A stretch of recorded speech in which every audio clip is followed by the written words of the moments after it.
Jakapate, Gopisha Gopika Kanta, Radha Kanta, Namostute, Tapta Kanchana Gorangi, Radhe Vrindavaneshwari, Vishavanu Sutadevi, Pranamami Hari Priye,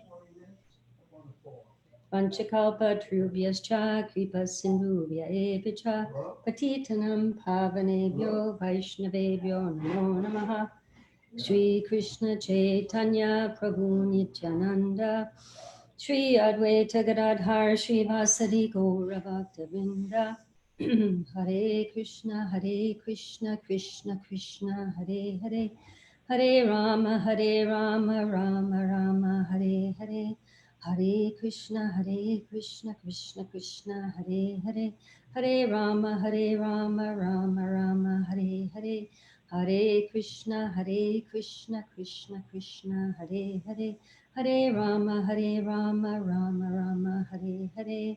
Nama Om Vishnu Padaya Krishna Pristaya Bhutale Srimati Bhakti Vedanta Swaminiti Namane Namaste Saraswati Deve Gauravani Pracharane Nirvisesha Sunyavadi Paschatya Deshatarane.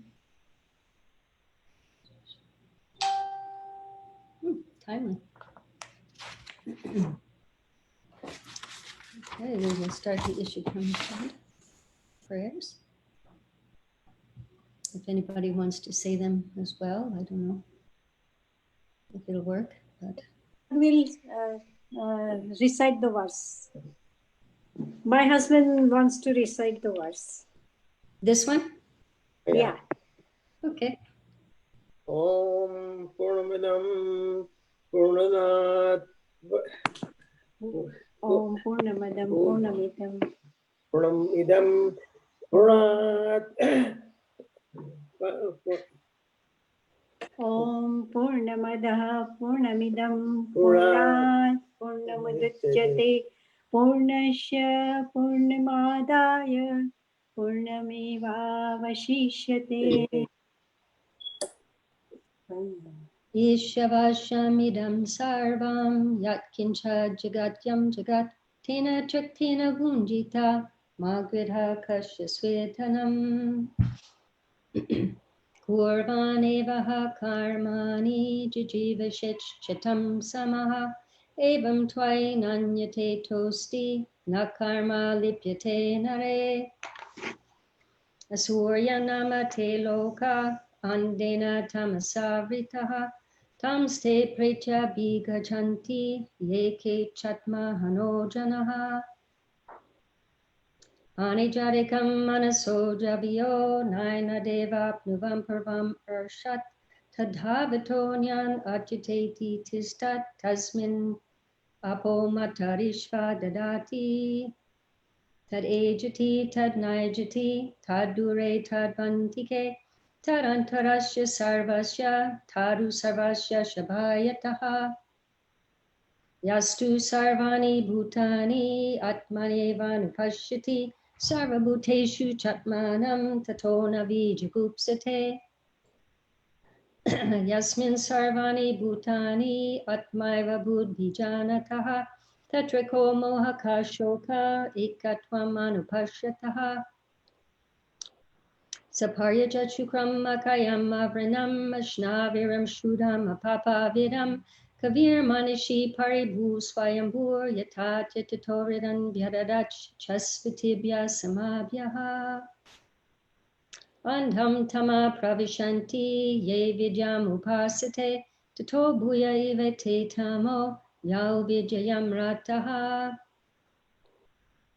anyadeva hur vidyaya Anyad ahura vidyaya iti shushuma dhiranam yenastadvi chachakshire vidyam cha yas tadvedo bhayam saha avidyayam rityum tirtva vidyayam ritam ashnute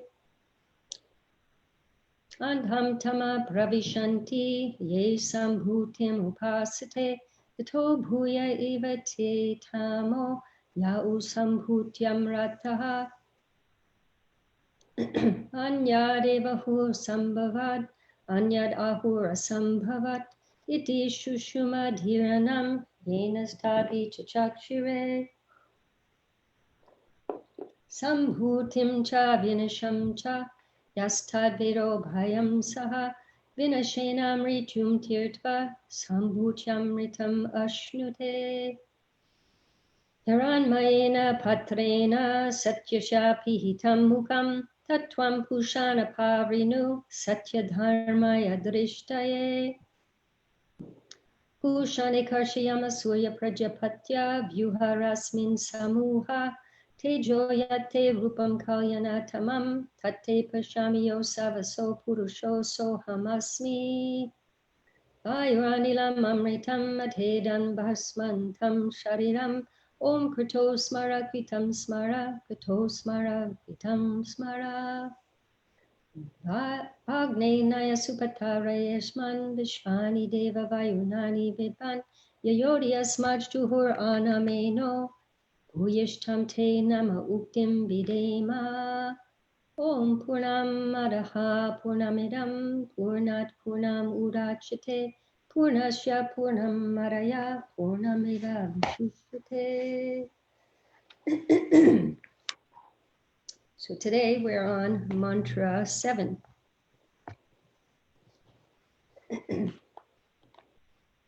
Yasmin sarvani bhutani Yasmin sarvani bhutani atmaiva buddhijanataha atmaiva bhujanataha tatra ko mohaka shoka tatra mohakashoka ekatvam anupashyataha ekatvam anupashyataha Yasmin sarvani bhutani Yasmin sarvani bhutani atmaiva buddhijanataha atmaiva bhutamvijanataha tatra ko mohaka shoka tatra ko mohakashoka ekatvam anupashyataha ekatvam anupashyataha Yasmin sarvani bhutani Yasmin sarvani bhutani atmaiva buddhijanataha atmaiva bhutamvijanataha tatra ko mohaka shoka tatra ko mohakashoka ekatvam anupashyataha ekatvam anupashyataha Someone else like to chant? Yasmin, yes, go ahead, Mataji. Yasmin sarvani bhutani Yes. Yasmin sarvani bhutani atmaiva bhutamvijanataha atmaiva vijanata tatra ko mohakashoka tatra moha shoka ekatvam anupashyataha ekatvam anupashyataha Yasmin sarvani bhutani Yasmin sarvani bhutani atmaiva budvijanata atmaiva bhutamvijanataha tatra moha shoka tatra ko mohakashoka ekatvam anupashyataha ekatvam anupashyataha Yasmin sarvani bhutani Yasmin Yasmin sarvani sarvani bhutani bhutani atmaiva vijanataha atmaiva atmaiva budvijanata bhutamvijanataha tatra ko mohan kasoka tatra tatra ko moha shoka mohakashoka ekatvam anupashyataha ekatvam ekatvam anupashyata anupashyataha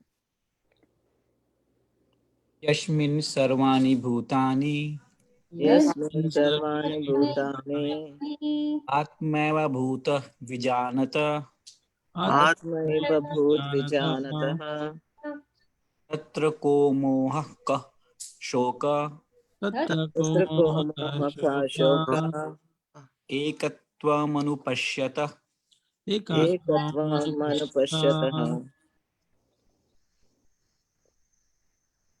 Anyone else?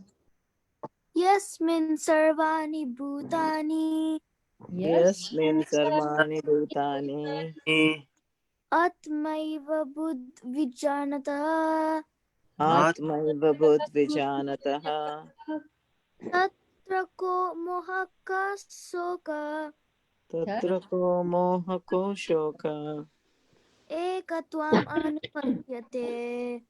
ekatvam manupashyatah.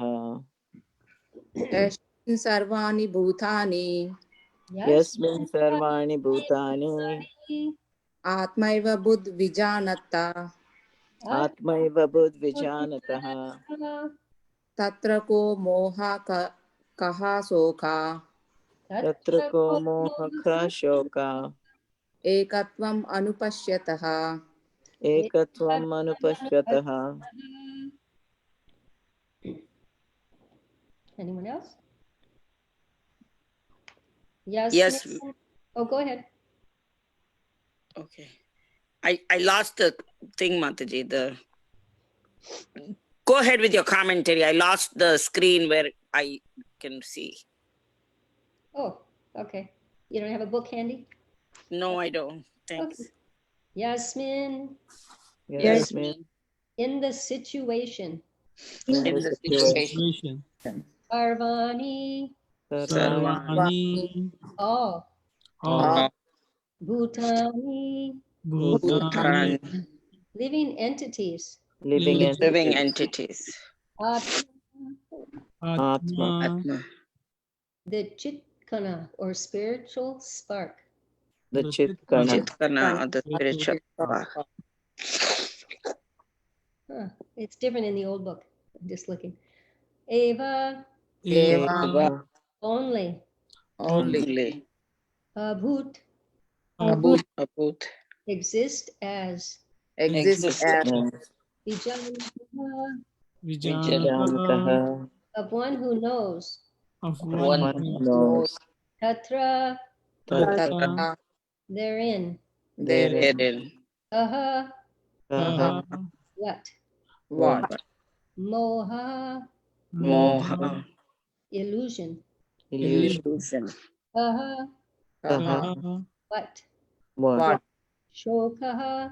Shokaha. Anxiety. Anxiety. Ekatvam. Ekatvam. Oneness in quality. Oneness in quality. Anupashyataha. Anupashyatah. Of one who sees through authority or one who sees constantly like that. One who sees through authority or one who sees constantly like that. Translation.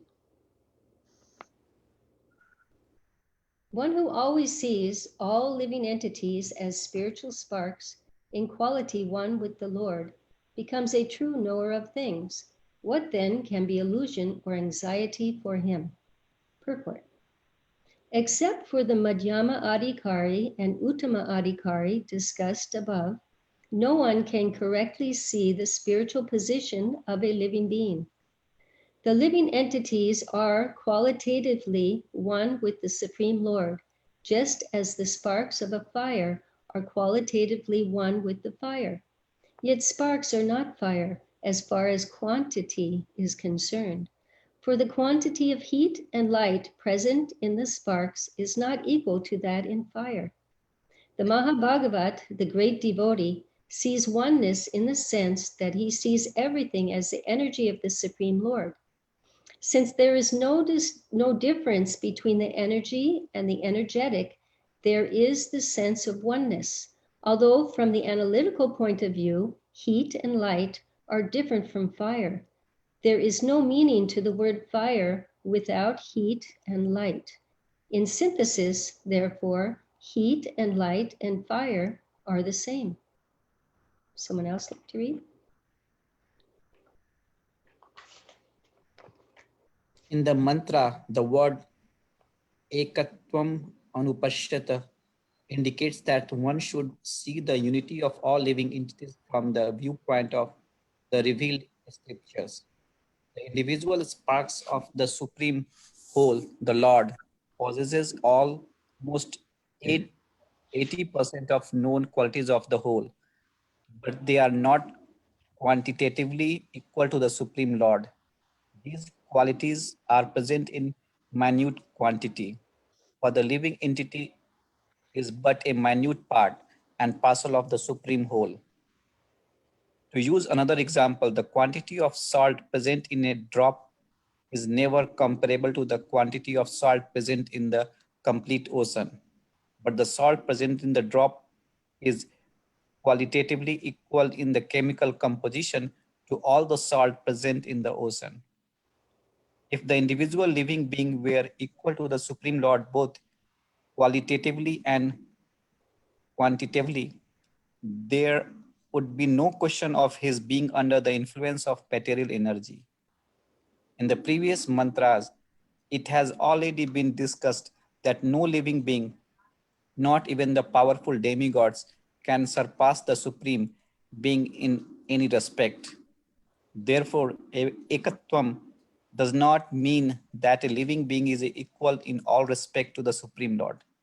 It does, however, indicate that in a broader sense, there is one interest, just as in a family, the interest of all members is one, or in a nation, the national interest is one, although there are many different individual citizens. Since the living entities are all members of the same supreme family, their interest and that of the supreme being are not different. Every living being is the son of the supreme being, as stated in the Bhagavad Gita 7.5. All living creatures throughout the universe, including birds, reptiles, ants, aquatics, trees, and so on, are emanations of the marginal potency of the Supreme Lord. Therefore, all of them belong to the family of Supreme Being. There is no clash of interest. Hare Krishna.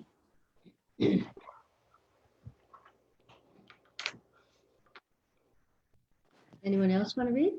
The spiritual entities are meant for enjoyment, as stated in Vedanta Sutra 1.1.12. Anandamayo Abhyasat. By nature and constitution, every living being, including the Supreme Lord and each of his parts and partial, is meant for eternal enjoyment. The living beings who are encaged in the material tabernacle are constantly seeking enjoyment, but they are seeking it on the wrong platform. Apart from the material platform is the spiritual platform where the Supreme Being enjoys himself with his innumerable associates. On that platform, there is no trace of material qualities, and therefore the platform is called Nirguna. On the Nirguna platform, there is never a class over the object of enjoyment. Here in the material world, there is always a class between different individual beings because here the proper center of enjoyment is missed. The real center of enjoyment is the Supreme Lord, who is the center of the sublime and spiritual rasa dance, where we are all meant to join him and enjoy life with one transcendental interest and without any class. That is the highest platform of spiritual interest. And as soon as one realizes this perfect form of oneness, there can be no question of illusion, moha, or lamentation, soka. A godless civilization arises from illusion, and the result of such a civilization is lamentation. A godless civilization, such as that sponsored by the modern politicians, is always full of anxieties because it may be crushed at any moment. That is the law of nature. As stated in Bhagavad Gita 7.14, no one but those who surrender at the lotus feet of the Supreme Lord can surpass the stringent laws of nature. Thus, if we wish to get rid of all sorts of illusion and anxiety and create unity out of all diverse interests, we must bring God into all our activities. The The result result of our activities must be used to serve the interest of the Lord and not for any other purpose. Only by serving the Lord's interest can we perceive the Atmabhuta interest mentioned herein. The Atmabhuta interest mentioned in this mantra and the Brahmabhuta interest mentioned in Bhagavad Gita 18.54 are one and the same. And the Supreme Atma or soul is the Lord Himself. And the minute Atma is the living entity. The Supreme Atma or Paramatma alone maintains all the individual minute beings. For the Supreme Lord wants to derive pleasure out of their affection. The Father extends Himself through His children and maintains them in order to derive pleasure. If the children obey the Father's will, family affairs will run smoothly with one interest and a pleasing atmosphere. The same situation is transcendentally arranged in the absolute family of Parabrahman, the Supreme Spirit. The Parabrahman is as much a person as the individual entities. Neither the Lord nor the living entities are impersonal. Such transcendental personalities are full of transcendental bliss, knowledge, and life eternal. That is the real position of spiritual existence. And as soon as one is fully cognizant of this transcendental position, he at once surrenders unto the lotus feet of the Supreme Being, Sri Krishna. Such a Mahatma or great soul is very rarely seen, because such transcendental realization is achieved only after many, many births. Once it is attained, however, there is no longer any illusion or lamentation or the miseries of material existence or birth and death, which are experienced in our present life. That is the information we get from this mantra of Sri Isopnisad.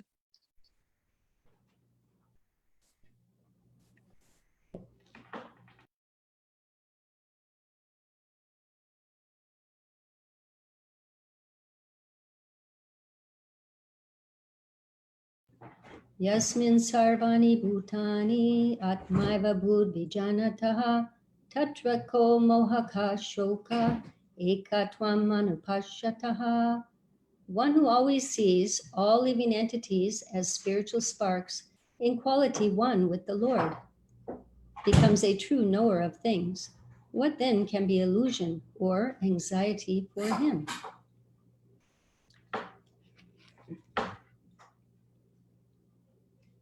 So in this verse, we see anupashyataha in the Sanskrit of one who sees through authority, or one who sees constantly like that. And in the previous mantra, mantra 6, we also had anupashyati. And that's observes in a systematic way. And Srila Prabhupada explains that this anupashyata, it means following the previous acharyas, mahajano yena gata sapanta, that the best way to gain proper spiritual vision is from those who have seen the truth as revealed in the scriptures, Shastra Chakshus. They see through the eyes of the scriptures, which are coming from the highest authority, Lord Sri Krishna himself, and therefore they are faultless, apurushaya, above the four imperfections that we've probably covered in every verse that we've done, every mantra. This mantra 7, it's very similar to mantra 6 in describing the spiritual vision of a Krishna conscious person who sees that the Supreme Lord enters into the hearts of all living entities, and despite the external differences, he sees every creature with equal vision. Vijavanaya sampane brahmane gavi hastini shuni chaiva swapake cha pandita samadarshinaha. The humble sages, by virtue of true knowledge, see with equal vision a learned and gentle Brahmin, a cow, an elephant, a dog, and a dog eater, an outcast. They understand how the living entities are Krishna's eternal parts and parcels, in quality one with him. This is the ekatvam, or the oneness that the self-realized soul sees. They understand how These living entities are Krishna's minute parts and parcels, yet they're one with him in quality, but not quantity. Lord Krishna says, my mom said, Jiva Loke, Jiva Bhuta Sanatana. The living entities in this conditional world are my eternal fragmental parts. There's a world of difference between the oneness, the ekatvam that the described here, that the personalists see, and the ekatvam that the Mayavadi impersonalists describe. The Mayavadi impersonalists think that we are 100% one with the Lord, one in quality and one in quantity. And they believe that as the drop of ocean water merges with the ocean, or as the rivers are forever flowing toward the sea, merge with the sea, that we as sparks, spiritual sparks, should merge with the white light of spiritual sparkness, or whatever it is. I mean, it's Krishna's effulgence, but it's the Brahma Jyoti, basically. I was just listening to one devotee, and he mentioned how there's one staunch follower of Sankaracharya. His name is Madhusudana Saraswati, and he wrote a commentary on the Bhagavad Gita. And he in one verse that he wrote there, he mentions how the yogis, they want to see the white light. And he says, let them have it. He said, for me, I just want to see the blue light running along the Jamuna. So even some of the staunch Mayavadis are attracted to the all-attractive personality of Krishna. Perhaps he couldn't recognize his personal features, but we all know who that blue light running along the Jamuna is, especially when he's commenting on the Bhagavad Gita.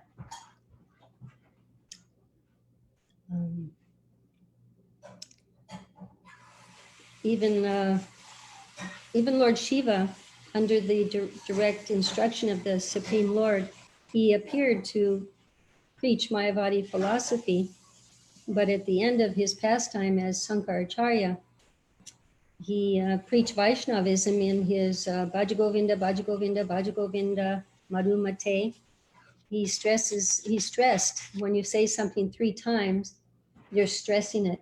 So he stressed the worship of Krishna or Govinda, not to take pride in your word jugglery or your grammatical puzzles. This oneness of the Mayavadis is faulty. It's not complete. Because how, if we are 100% one with the Lord, how can we come under the influence of Maya? This question they do not answer.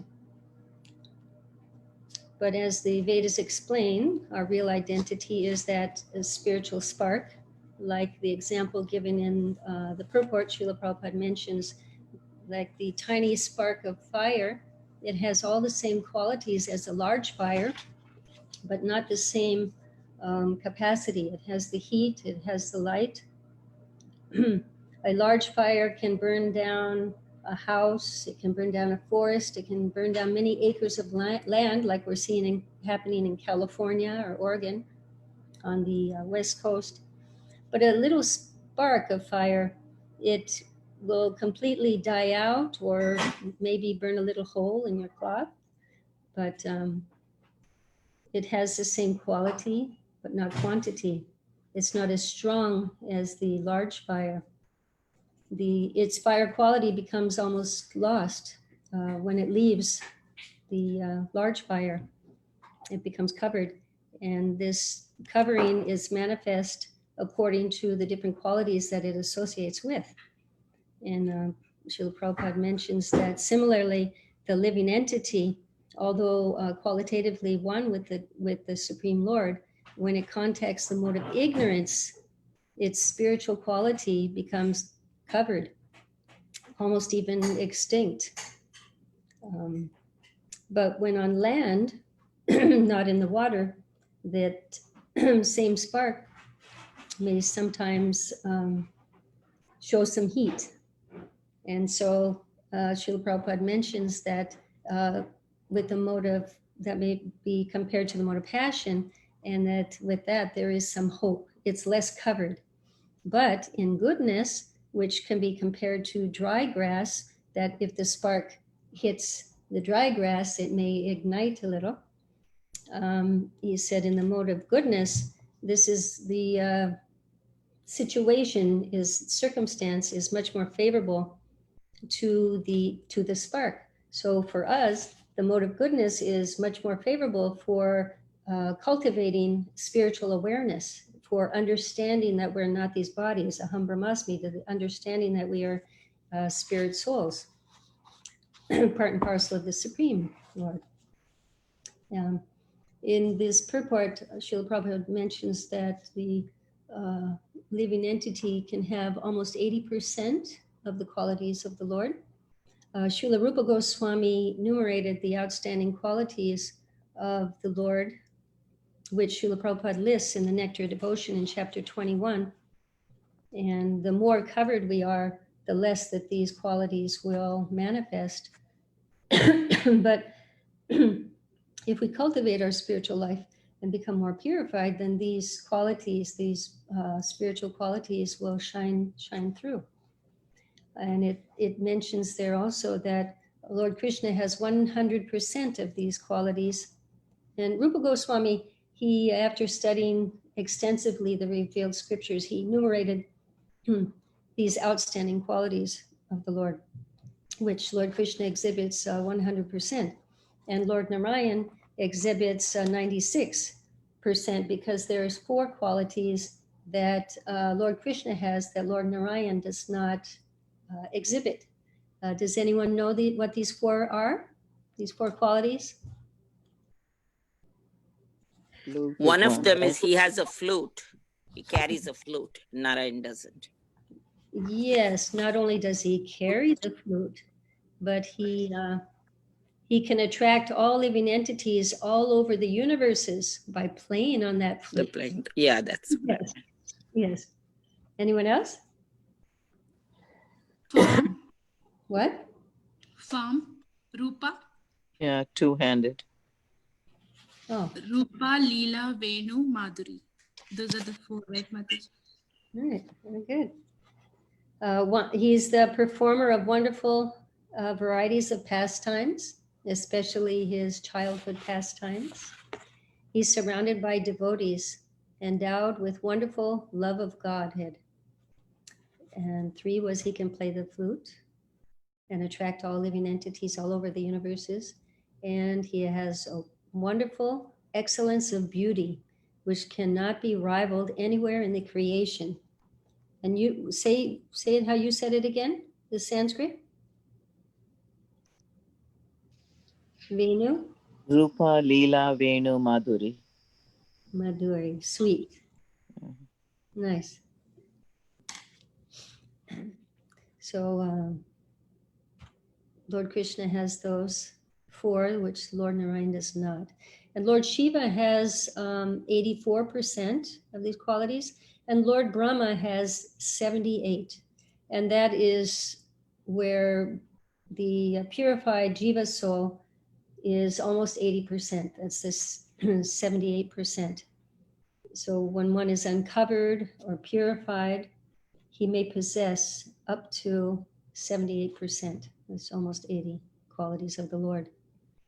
And that that ekatvam, or in qualities, is of course not quantity. Another ekatvam that is mentioned here is ekatvam in interest or purpose or will, like Arjuna. We read in the Bhagavad Gita that he ultimately surrenders to Lord Krishna's will in chapter 18. Arjuna says to Lord Krishna, my dear Krishna, excuse me.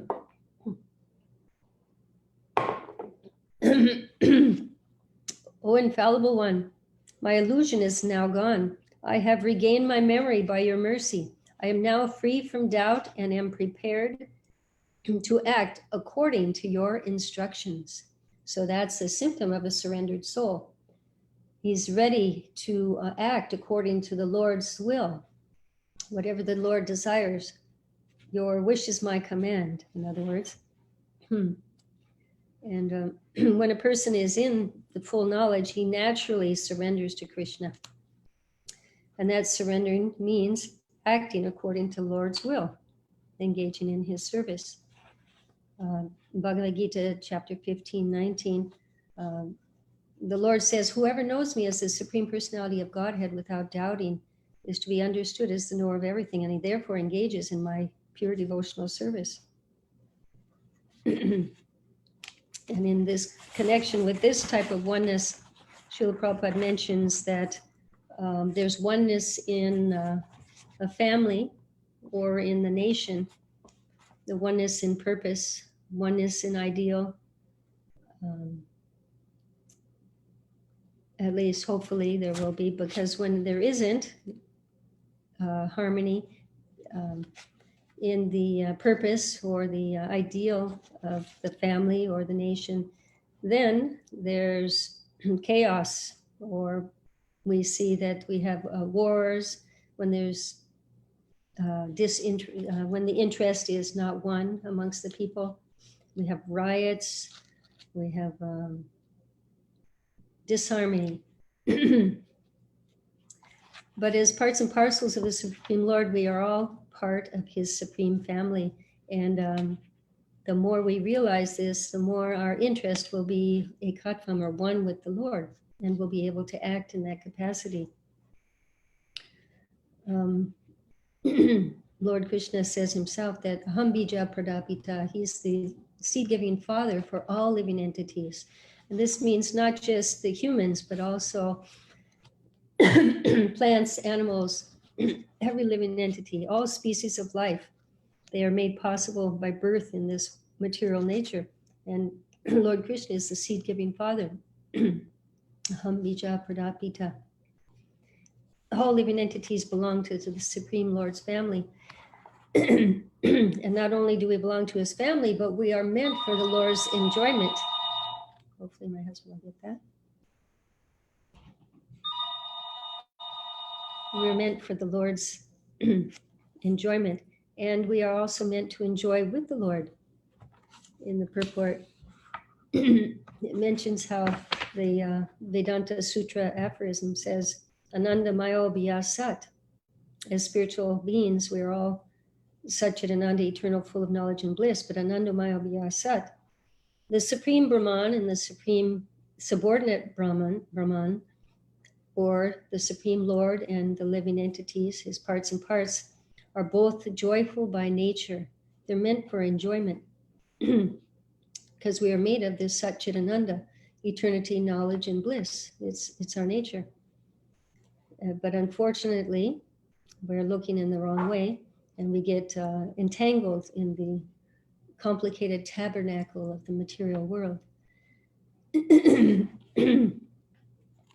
But real enjoyment, it's not skin deep. It's not, trying to enjoy through the senses, but real enjoyment is on the spiritual level with Krishna in the center.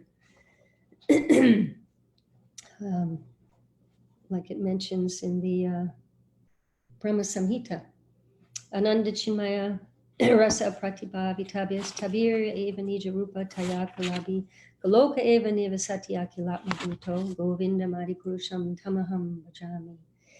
I worship Govinda, the primeval Lord, residing in his own realm, Galoka, with Radha, resembling his own spiritual figure, the embodiment of ecstatic potency, possessed of the 64 artistic activities in the company of her confidants, Sakhis, embodiments of the extensions of her bodily form, permeated and vitalized by his ever blissful spiritual rasa.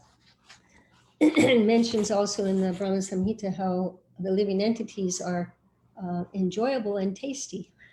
I like that.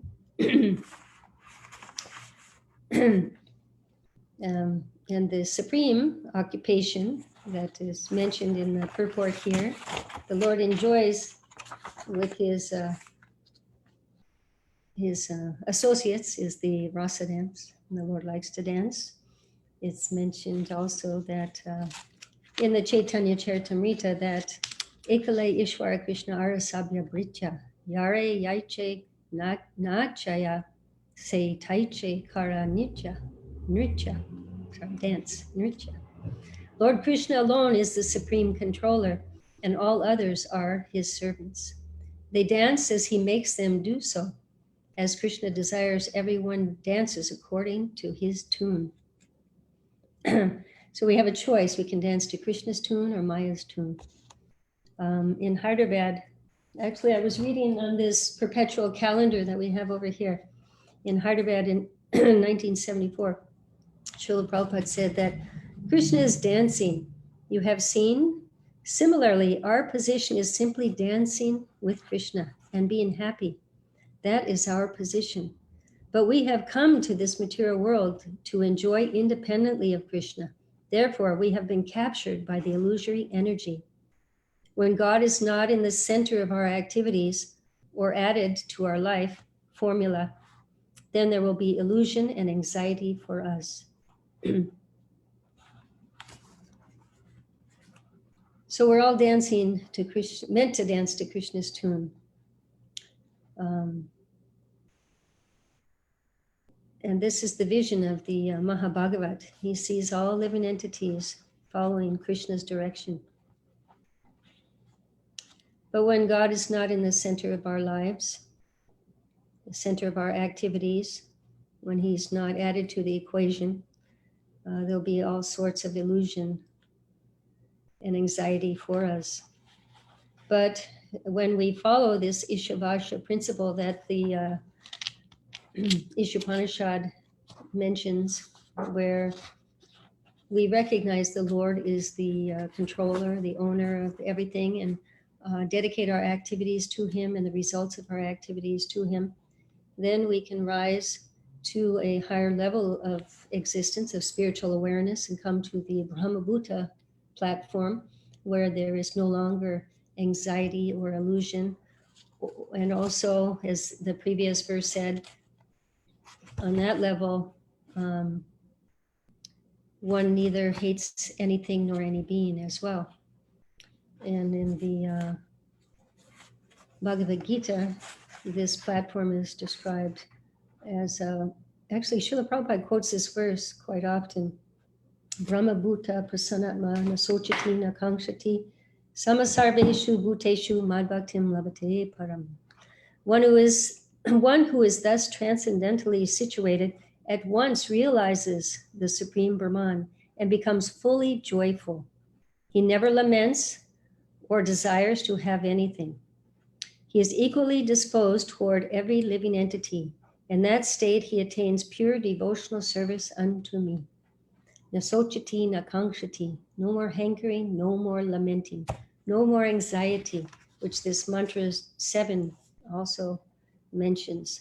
And Prabhupada mentions that the Atmaiva Bud and the Brahmabhuta, it's the same, realizing our true nature as spirit souls, part and parcel of the Supreme Lord. And when we truly realize that, we'll experience that nature, which is Satchidananda, eternal, full of knowledge and bliss. And we'll realize who we really are is not the body, but the pure spirit soul and our eternal relationship with Krishna. This is the highest level of realization for the living entity. On that platform, there's no more illusion, anxiety, or any of the ungodly qualities that plague us in this material world. So that pure devotional service that is executed on this level of the pure devotee, that's what gives real joy to the Lord. He doesn't really need anything from us, but what he wants is that pure love. to be fully awakened, to be fully uncovered from our hearts, and for us to join him in that eternal loving relationship, that rasa. And it can't be forced. It wouldn't be love if it was forced. So therefore we undergo the surrendering process. First we practice until we come to true surrender. There's 6 symptoms of surrender. See if, does anybody know those 6? Anybody know any of them? Yes, Mataji. Anukulasya sankalpa. You think of the Lord as your maintainer. Yes. You wanted to recite the Sanskrit? Yes, Mataji. Anukulasya sankalpa, pratikulasya varjanam, rakshashiti vishwasho, gotrupte varanam tata, atmanikshepa karpanye, shedvida sharanagatihi. And the English? First limb is accepting the favorable conditions which are support to the devotional service, reject those things which are not unfavorable, considering Krishna is the ultimate protector, and accepting Krishna is our master, and fully surrender, self-surrender, and humility. Right. All these are the 6 limbs of the surrender. Right. And first we try to practice these in the process of bhakti yoga, but the more we become purified, they will be natural. When our love becomes uncovered and our spiritual consciousness becomes reawakened, it'll be natural for us to accept things favorable for the execution of Krishna consciousness and reject things unfavorable. It'll be automatic. And Srila Prabhupada mentions in the purport that one on this platform, Uttama Adhikari, who is fully surrendered to the Lord, he's the true Mahatma. He's a great soul. The verse that he mentions here, Bahunam Janmanam Ante Gyanavan Mam Prapadyante Vasudeva Sarvamiti Sa Mahatma Sadurlabha. After many births and deaths, he who is actually in knowledge surrenders unto me, knowing me to be the cause of all causes and all that is. Such a great soul is very rare. So those on this Brahmabhuta platform, the Mahabhagavat, it's a very rare position. And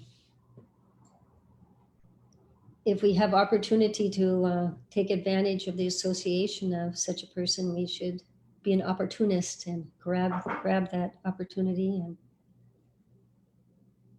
try to render service unto them.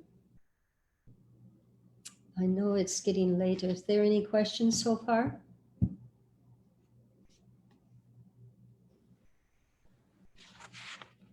Hare Krishna Mataji. Hare Krishna. Hare Krishna Mataji. Can you hear me? I can hear you. Yeah. Mataji, could you please explain what 4 qualities that Krishna possesses but Narayan does not? A little bit more.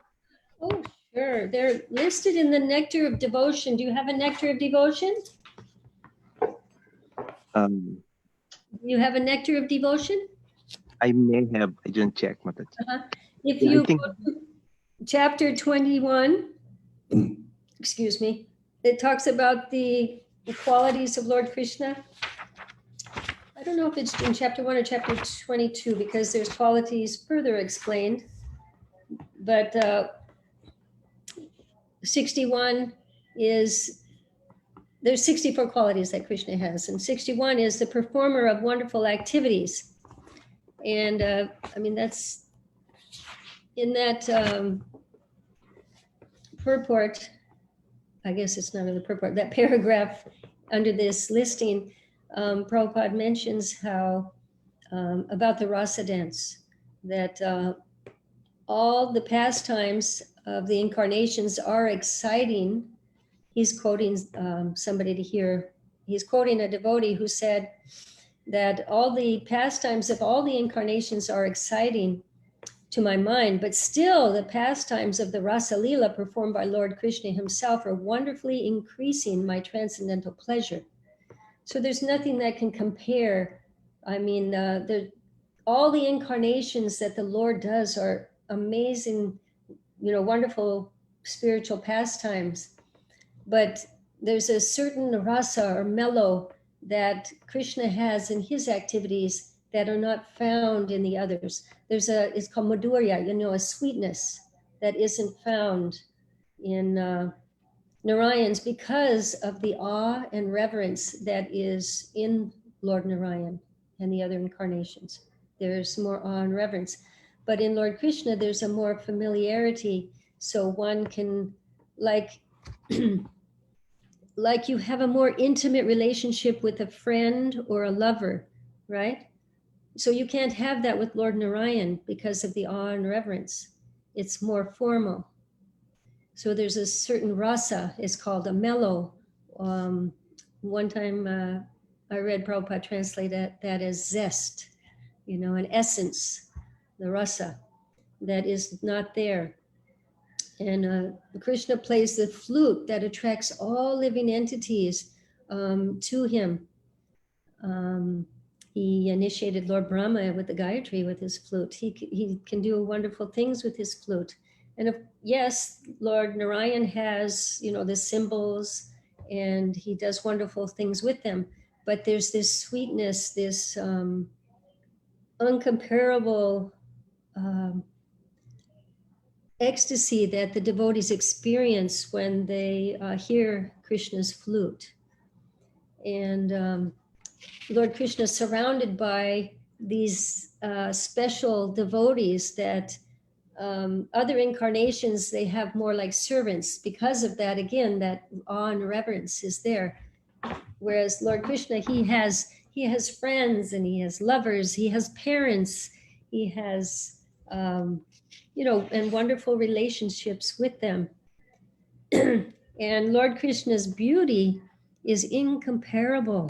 He's the only thing we can compare it with is Radharani, who attracts Krishna, but he's an extension of Krishna himself, of his pleasure-giving potency.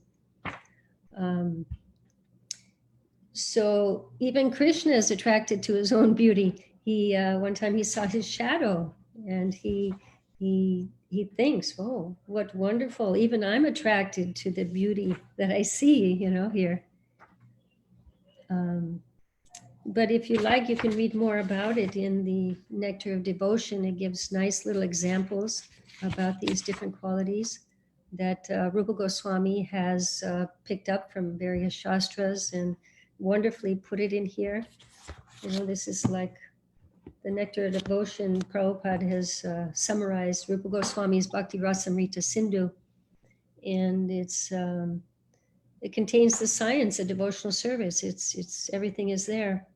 It's very beautiful. Prabhupada said we should read it many times. I think he said 7 times, and then ask questions. But because his point is, if you read it, everything is there, and each time you read it, you get more and more. Sorry, it's online on Vedabase if you don't have it. Was that Aniket Prabhu? Yeah. Does that answer your question about the qualities? The main thing is, the awe and reverence isn't there. So he has a special sweetness, the madhurya, that he can have loving relationships that are not found. You can love Krishna as a parent. You can love, Krishna as your child. You can love Krishna as a friend. You can love Krishna as a girlfriend. Hare Krishna, Mataji. Yes. Mataji, this is Gamti Govindas. I had a quick question actually.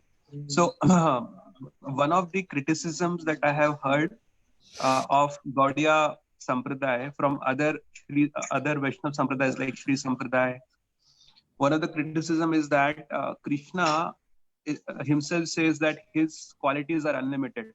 Yes. Yet we try to limit the qualities by assigning a number that Krishna has these many number of qualities. So how do we explain this? I mean, that Krishna has 64, like Krishna has unlimited qualities, yet we try to assign a number that all these qualities are confined in these 64 qualities. I guess I think Prabhupada did mention how he has unlimited, his qualities are unlimited and they're ever expanding. So we do say that he is unlimited, but to get a grasp on his wonderful, beautiful qualities for our meditation and for our understanding, they're listed, by the previous acharyas who are pure in their vision, who see through the shastras, and he's gained all these from the shastras, these qualities. He's not saying there's no more than this, but so you may say, Jiva, that we are trying to grasp Krishna's qualities by at least looking at these 64. Yeah, and it's like for our meditation, you can meditate on Krishna's nama, guna, rupa, lila, and his qualities, and he's ever expanding, is unlimited. I mean, Anantadev Sheshanag is describing he can't find the limit to Krishna's activities and pastimes and qualities. He's constantly reciting them, glorifying him. So, I mean, it's better to meditate or talk about or think about some of his qualities than none, and thinking he's nirguna without qualities, or he has so many that we cannot discuss them or think about them. I think it's better to try to list some. These are some of his wonderful, incomparable, beautiful qualities that we also as spirit souls have, 50 of them, can have 50, but they're covered, and more become purified, they'll show.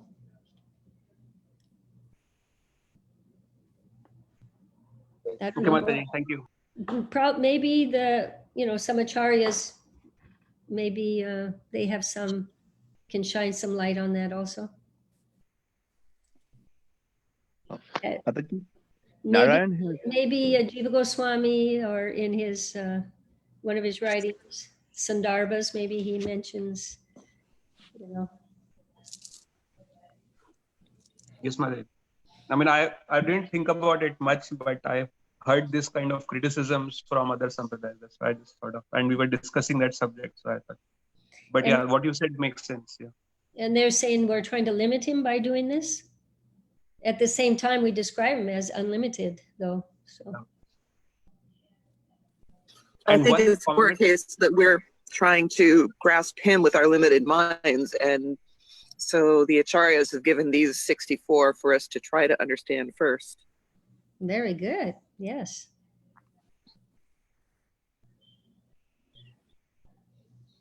Yeah, I think that's good.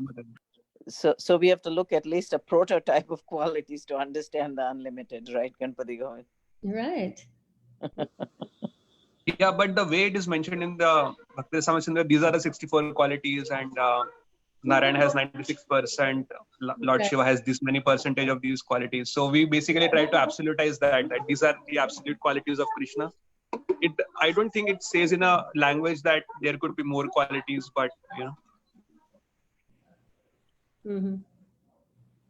Yeah, how do you explain that, right? But Rupa Goswami, through his thorough research, of the scriptures, imagine him doing that.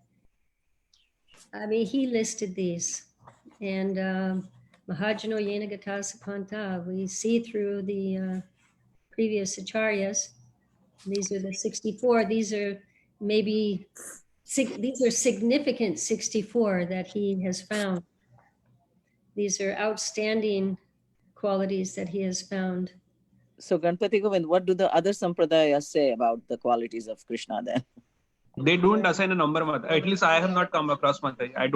Obviously I don't read their philosophy so much, but this is one of the criticisms that I have read about Gaudiya Vaishnava Sampradaya.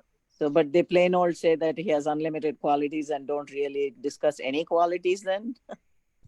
Okay, there's the Vishnu Sahasranam. There's a number of names. That doesn't mean he doesn't have more names.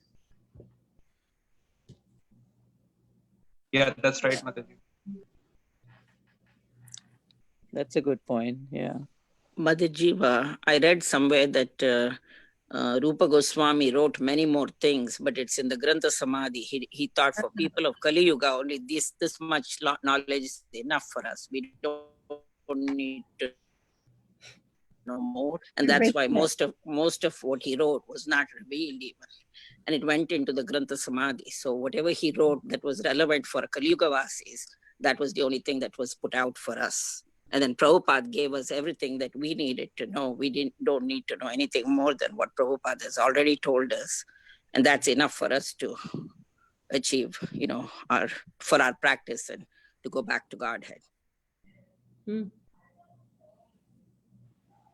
then Bhakti Charu Maharaj, that was the book that he read and surrendered to Prabhupada, the Nectar of Devotion, Bhakti Rasamrita Sindhu. When he came, they didn't have a copy of Bhagavad Gita.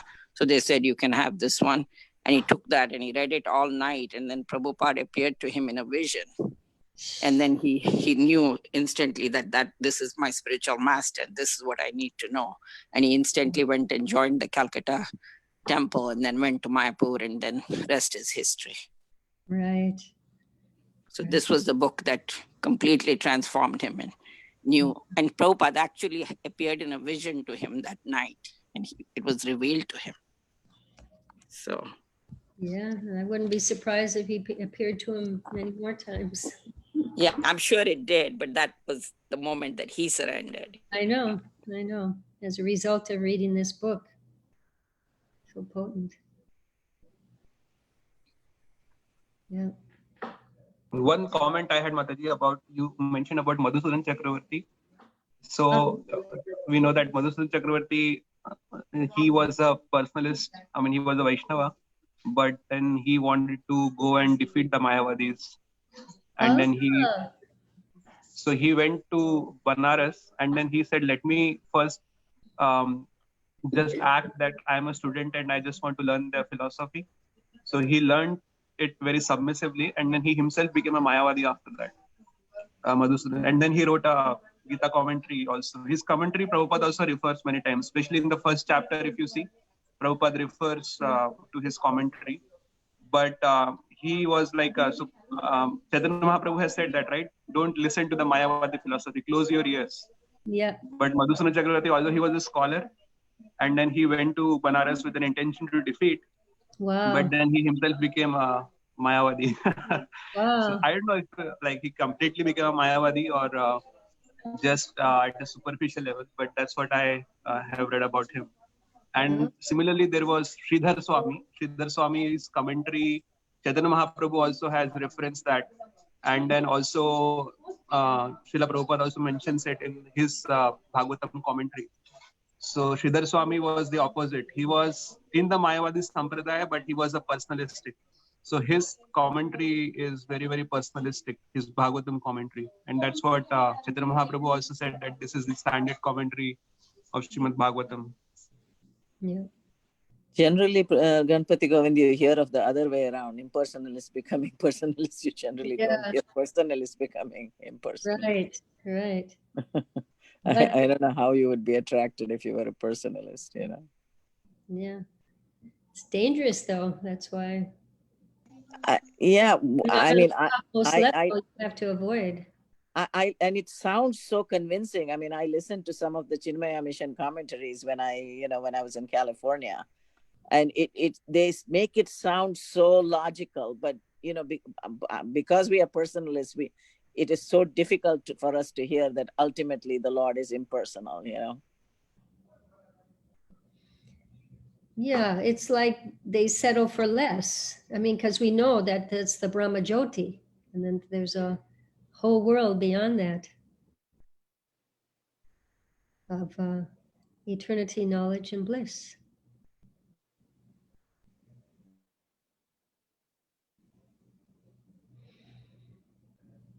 Yep.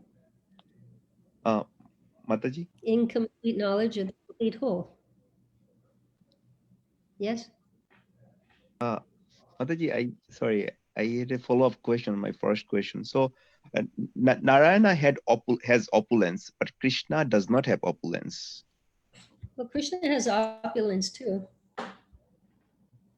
He has the opulences in full.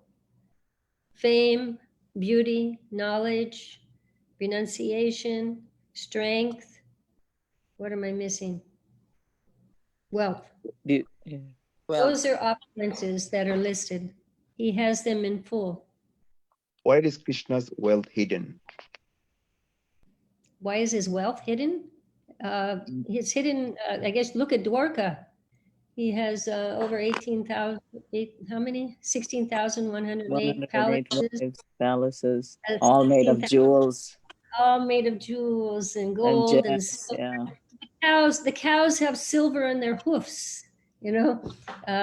It's unlimited wealth there in Dwarka. So Krishna has wealth. Okay, Mataji. I thought Krishna in Dwarka is same as Narayan. No. Okay, understood. Thank you. Thank you, Mataji.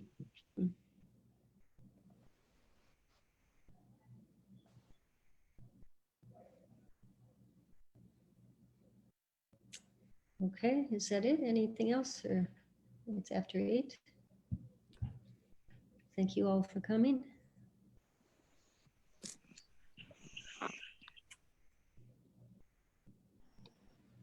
Hare Krishna. Thank you for the class, Mataji. Please accept my humble obeisance. Jivanausadhi Mataji ki jai.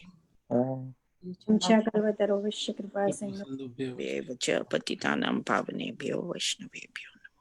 Thank you. Hare Krishna. Hare Krishna. Hare Krishna. Have you born Mataji?